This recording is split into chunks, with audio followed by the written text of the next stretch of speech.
দেশ জুড়ে এক সপ্তাহের বেশি সময় ধরে তরলীকৃত পেট্রোলিয়াম গ্যাস বা এলপিজি সিলিন্ডার নিয়ে সংকট তৈরি হয়েছে। এর মধ্যেই বাড়তি ভোগান্তির কারণ হয়েছে বিক্রির ক্ষেত্রে কমিশন বৃদ্ধি, বিইআরসির একতরফা দাম ঘোষণা বন্ধ করা সহ 6 দফা দাবিতে এলপিজি ব্যবসায়ীদের ডাকা ধর্মঘট। যদিও জ্বালানি খাতের নিয়ন্ত্রণ সংস্থা বাংলাদেশ এনার্জি রেগুলেটরি কমিশন বা বিইআরসির সঙ্গে বৈঠকের পর ধর্মঘট প্রত্যাহার করেছেন এলপিজি ব্যবসায়ীরা, তবে এলপিজি সংকটে সপ্তাহ জুড়ে চলা গ্রাহক ভোগান্তি ব্যবসায়ীদের ধর্মঘটের কারণে চরমে পৌঁছেছিল, এখনো সে অবস্থায় আছে। আগে থেকে প্রস্তুতি না থাকায় রান্না বন্ধ হওয়ার উপক্রম হয়েছে নিম্ন এবং মধ্যবিত্ত পরিবারের অনেক বাসায়। আপনার বাড়িতে গ্যাস নেই কেন জানেন? যদি না জানেন তাহলে আপনাকে একটা টিপস দিতে পারি। বাংলাদেশে নিযুক্ত মার্কিন সাবেক রাষ্ট্রদূত পিটার হাসের সঙ্গে যোগাযোগ করে দেখতে পারেন আপনি, কারণ তিনি এর পেছনে থাকা সবচেয়ে ক্ষমতাবান ব্যক্তি। আরো জানতে চান? চলুন কথা বলা যাক এই বিষয় নিয়ে।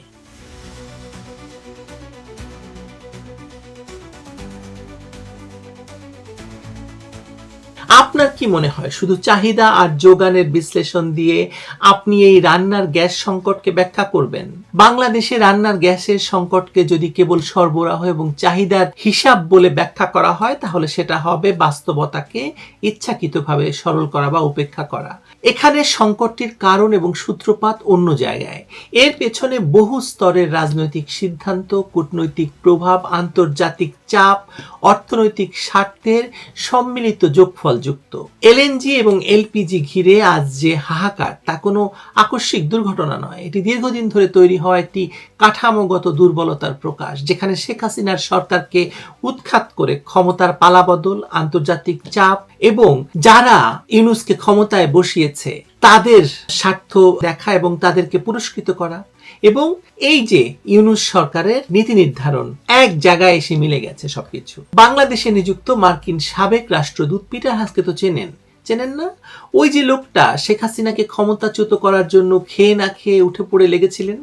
এই রান্নার গ্যাসের জন্য পিটার হাসের ভূমিকা এড়িয়ে যাওয়া অসম্ভব। একজন রাষ্ট্রদূত হিসাবে বাংলাদেশে কাজ করার সময় তিনি যে পরিমাণ রাজনৈতিক যোগাযোগ, নীতিগত তথ্য, আভ্যন্তরীণ বাস্তবতা সম্পর্কে শুধু অবগত ছিলেন তাই নয়, তিনি এটিকে কার্যকর করে বাংলাদেশের থেকে একটি সরকারকে উৎখাত করেছিলেন। এটি তার কূটনৈতিক দায়িত্ব ছিল।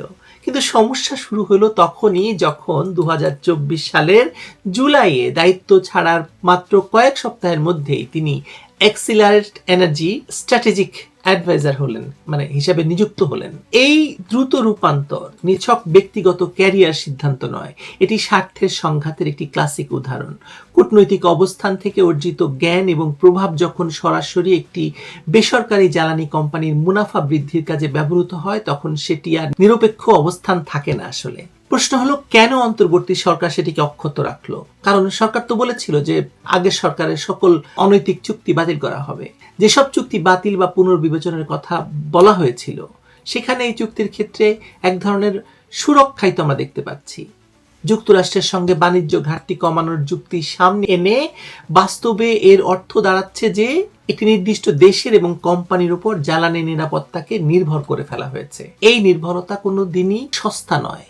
অর্থনৈতিকভাবে বা রাজনৈতিকভাবে এটি যে কত ভয়াবহ আকার ধারণ করতে পারে সেটি এসে আপনার উপরে প্রভাব ফেলছে যে আপনার ঘরে গ্যাস নেই। তড়িঘড়ি করে পিটার হাসের কোম্পানির সঙ্গে যখন এলএনজি চুক্তি হয় 1 লাখ কোটি টাকার, তখন ইউনূস সরকারের অর্থ উপদেষ্টা কি বলেছিলেন মনে আছে? অর্থ উপদেষ্টা সালেউদ্দিন আহমেদের বক্তব্যগুলো এই অস্পষ্টতাকে আরো ঘনীভূত করেছিল। তিনি তখন বলেছিলেন যে প্রতিযোগিতামূলক দরে বিভিন্ন উৎস থেকে কেনাকাটা হচ্ছে। বাস্তব চিত্র কিন্তু তা ছিল না। এক্সিলারেট এনার্জি একাধিকবার দামে সমন্বয়ের সুযোগ পেয়েছে, স্পট মার্কেটে তাদের অগ্রাধিকার বজায় থাকছে, আর অর্থ উপদেষ্টা নাকি জানতেনই না যে পিটার হাস এই কোম্পানির জন্য কাজ করছে। ভাবুন একবার, একজন অর্থ উপদেষ্টা যদি এত বড় চুক্তি এবং তার সঙ্গে সংশ্লিষ্ট ব্যক্তিদের অবস্থান সম্পর্কে অবগত না থাকেন তাহলে সেটা ভণ্ডামি ছাড়া আর কি হতে পারে বলেন তো? যা হোক, সেদিন গয়া গেছে, বর্তমানে ফিরি চুক্তিতে হয়েই গেছে এবং চুক্তির ফলাফল কি আপনারা বুঝতে পারছেন। এলপিজি সংকটের টাইমলাইনটা একবার দেখুন। এলএনজি চুক্তির কার্যকর বাস্তবায়নের পরপরই বাজারে সরবরাহ ঘাটতি, মূল্য বৃদ্ধি এবং কৃত্রিম সংকটের অভিযোগ বাড়তে থাকে। জ্বালানি উপদেষ্টা মোহাম্মদ ফাউজুল কবির খান যখন এটিকে কারসাজি বলে ব্যাখ্যা করেন, তখন তিনি সমস্যার উপসর্গ দেখেন, মূল রোগ দেখেন না। কারণ মূল রোগ তো অন্য জায়গায়, মূল রোগ সম্বন্ধে তিনি খুব ভালো জানেন। তিনি তো সরকারি কর্মকর্তা ছিলেন এবং তিনি জানেন সেটা।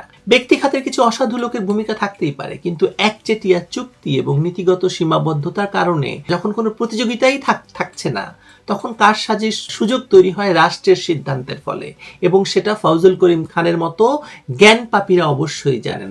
তিনি শুধু আওয়ামী লীগকে দোষ দেন, শেখ হাসিনাকে দোষ দেন, কিন্তু নিজেরা যে কত বড় পাপ করে ফেলেছেন সেই পাপের কথা বলেন না, কারণ তিনি জ্ঞান পাপী। এই সংকটকে বৃহত্তর ভূরাজনৈতিক প্রেক্ষাপট থেকে আলাদা করে দেখাও ভুল হবে। সমুদ্র সীমা জয়ের পর আওয়ামী লীগ বিরাট পরিমাণে সমুদ্র সীমা জয় করেছিল, আপনাদের মনে থাকার কথা। বাংলাদেশের বঙ্গোপসাগরে বিপুল প্রাকৃতিক সম্পদের সম্ভাবনা আন্তর্জাতিক আগ্রহের কেন্দ্রবিন্দুতে আসে। তেল, গ্যাস, খনিজ এবং গ্যাস হাইড্রেটের সম্ভাবনা দীর্ঘদিন ধরেই বড় শক্তিগুলো নজরে পড়েছিল। আগের সরকার স্বচ্ছ বিডিং এবং ধাপে ধাপে প্রস্তুতির যে চেষ্টা করছিল, তা বহুজাতিক কোম্পানির তাড়াহুড়া করা মুনাফা পরিকল্পনার সঙ্গে খাপ খায়নি। আর সে কারণেই আওয়ামী লীগ সরকারকে, শেখ হাসিনাকে উৎখাত করা হয়েছে। জোর করে ক্ষমতা দখলের পর দুর্বল অন্তর্বর্তী কাঠামোর মধ্যে এই আগ্রহ নতুনভাবে সক্রিয় হয়েছে। আর জ্বালানি সংকট সেই প্রক্রিয়াকে আড়াল করার কার্যকর পর্দা হয়ে উঠেছে। এখানে শেখ হাসিনা সরকারের পতনের বিষয়টি কেবল রাজনৈতিক নয়, অর্থনৈতিক হিসাবের সঙ্গেও জড়িত। ক্ষমতার সেই পরিবর্তনের পর ডক্টর মোহাম্মদ ইউনূসের নেতৃত্বাধীন অন্তর্বর্তী সরকার যে সিদ্ধান্তগুলো নিয়েছে, তার মধ্যে ধারাবাহিকতা কম, আপোষ বেশি এবং পুরস্কৃত করার একটা প্রবণতা। বিশেষ করে কিছু রাষ্ট্র যারা তাকে ক্ষমতায় বসিয়েছে, তাদেরকে সুবিধা পাইয়ে দেওয়া, সেটা দেশের ক্ষতি করে হলেও এই প্রবণতাকে আপনি অস্বীকার করতে পারবেন না। সংস্কার এবং দুর্নীতি বিরোধী অবস্থানের কথা বলা হলেও বাস্তবে একটি নির্দিষ্ট বিদেশি কোম্পানির সঙ্গে দরজা খুলে দেওয়া, এটিকে পুরস্কার বলা হোক বা চাপের ফল বলা হোক, উভয় ক্ষেত্রেই দেশের স্বার্থ দ্বিতীয় সারিতে চলে গেছে। সবচেয়ে বড় ক্ষতি হয়েছে সাধারণ মানুষের। রান্নার গ্যাস না পেয়ে পরিবারগুলো বিকল্প জ্বালানিতে ফিরছে, যা ব্যয়বহুল এবং ঝুঁকিপূর্ণ। ছোট ব্যবসা, খাবারের দোকান, রেস্তোরাঁ সবই চাপের মুখে এখন। সরকার যখন ব্যবসায়ীদের দোষ দেয়, তখন মানুষ প্রশ্ন করে, নীতিগত ভুলের দায় কার? চুক্তিটা কি আমি করছি স্যার? চুক্তিটা তো আপনারা করছেন। ফজল কবির করেছে ডক্টর মোহাম্মদ ইউনূস এবং তার সব সাঙ্গপাঙ্গরা। যে সিদ্ধান্তে একটি মাত্র কোম্পানি পুরো বাজারকে নিয়ন্ত্রণে নেওয়ার ক্ষমতা পায়, সেখানে বাজার বিকৃত হবে না, এটা ভাবাই তো অবাস্তব। এই পরিস্থিতি প্রমাণ করছে যে জ্বালানি সংকট আসলে একটি সতর্ক সংকেত। এটি বলে দিচ্ছে যে কূটনীতি, ব্যবসা এবং রাষ্ট্র পরিচালনার সীমারেখা ঝাপসা হলে তার মূল্য দেয় নাগরিক। পিটার হাসের মতো সাবেক কূটনীতিকের বাংলাদেশের মানুষের জীবনের উপর সরাসরি প্রভাব সৃষ্টি করা, একচেটিয়া চুক্তির অস্বচ্ছতা এবং অন্তর্বর্তী সরকারের দুর্বলতা মিলিয়ে একটি বিপজ্জনক পরিস্থিতি তৈরি হয়েছে। আজ সংকটে রান্নার গ্যাস, কালে একটি বিদ্যুৎ, জ্বালানি নিরাপত্তা বা সমুদ্র সম্পদে গড়াবেই আপনি নিশ্চিত থাকতে পারেন। যতই নির্বাচন করে তারেক রহমানকে ক্ষমতায় আনা হোক না কেন, তারেক রহমানের পিতা জিয়াউর রহমানেরও সাধ্য নেই পিটার হাসের কোম্পানির সঙ্গে করা চুক্তি বাতিল করে। আর বাতিল না হলে পরিস্থিতি বদলও আসবে না, তাই না? অথচ এই সমস্যার সমাধান একটাই, স্বচ্ছতা এবং জবাবদিহিতা। চুক্তি পুনর্মূল্যায়ন, স্বার্থের সংঘাত প্রকাশ এবং বহুমুখী উৎসে জ্বালানির নীতি দিকে না গেলে এই সংকট দীর্ঘস্থায়ী হবেই হবে। তাহলে কি করবেন আপনি মানে যারা রান্নার গ্যাস পাচ্ছেন না, তাদেরকে বলছি, এক কাজ করুন। আপনারা গ্যাসের চুলা যখনই নিভে যাবে, তখনই পিটার হাসকে ফোন করুন। ইউনূসের রাজনৈতিক পিতা তিনি। ইউনূসকে না বলে সরাসরি তার প্রভুর কাছেই যাওয়া ভালো নয় কি? ফোন তুলুন, পিটার হাসকে জিজ্ঞেস করুন, ওই হারামজাদা গ্যাস দে আমারে, আমার চুলা জ্বলে না, আমার বাচ্চা না খেয়ে আছে। কারণ গ্যাসের দখল তাদেরই হাতে, আপনার দখলও আসলে। ভালো থাকবেন সবাই।